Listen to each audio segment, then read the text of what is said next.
কখনো ফেলে দেওয়া জিনিসগুলো দিয়ে মজাদার কিছু রেসিপি বানিয়ে খাওয়া যায়।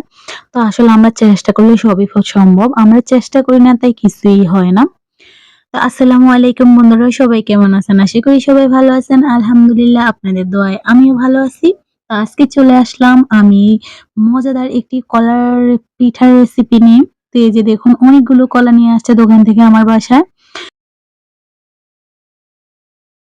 বলছে এগুলো ফেলে দেবে। তা আমি কিছু কলা এখান থেকে বাছাই করে নিয়েছি ব্লেন্ডারে। আমি সাথে লিকুইড দুধ দিয়েছি। তো এগুলো ব্লেন্ড করে আমি পিঠা বানাবো। তো এই যে দেখুন আমার ব্লেন্ড করা শেষ। আমি চিন্তা করলাম যেহেতু ঠান্ডার সময় বাচ্চারাও কলা খেতে পারে না আর আমারও ভালো লাগে না। তাই ভাবলাম অন্য কিছু বানিয়ে যদি খাওয়ানো যায়, জিনিসটা আর পালানি গেল না, অপচয় হলো না। তো এই যে কলাটা প্রচুর মিষ্টি তাই আমি চিনি এড করলাম না। এখানে পরিমাণ মতো লবণ দিয়ে দিলাম।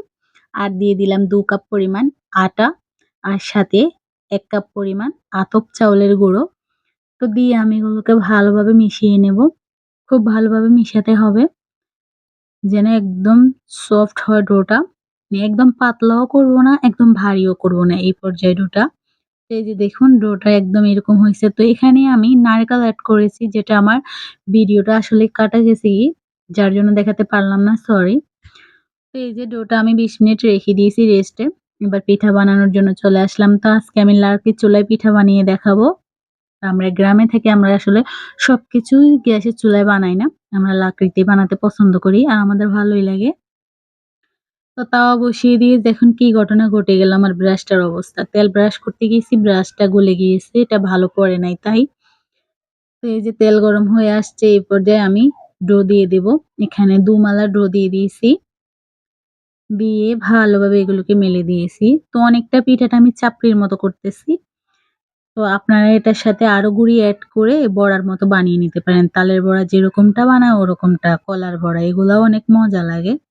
আমি আজকে চাপটি বানিয়ে সকালের নাস্তাটা বানিয়ে ফেলতেছি। তো আমি কলাগুলো ফালাইলাম না। সকালের নাস্তাও হয়ে গেল আর কলাগুলো খাওয়াও হয়ে গেল। নতুন একটা রেসিপিও হয়ে গেল। সব মিলিয়ে ভালোই হইছে। তো আপনাদের যদি ভালো লেগে থাকে আমার এই রেসিপিটি অবশ্যই আমার ভিডিওতে একটি লাইক করে আমার পাশেই থাকবেন আর সুন্দর একটা কমেন্ট করবেন যেটা দেখে আমার খুব ভালো লাগবে। নতুন কিছু নিয়ে আবার আপনাদের মাঝে হাজির হতে পারবো। তো এই যে দেখুন খুব মজাদার চাপড়ি হয়ে গেল। আমাদের সকালের নাস্তাটাও হয়ে গেল এই চাপড়ি খেয়ে অনেক মজা হয়েছে। অবশ্যই ট্রাই করবেন। দেখবেন খুব ভালো লাগবে। এই যে দেখুন আমার চাপটির ফাইনাল লুক। তো আমার বাচ্চারাও খুব পছন্দ করেছে। আসলে বাচ্চারা এরকম খাবার খুবই পছন্দ করে। তো আমি আরেকটা বানিয়ে নিতেছি।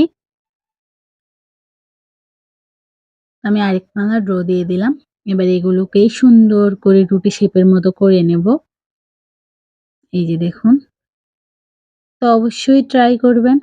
আর সবাই ভালো থাকবেন, সুস্থ থাকবেন। আল্লাহ হাফেজ।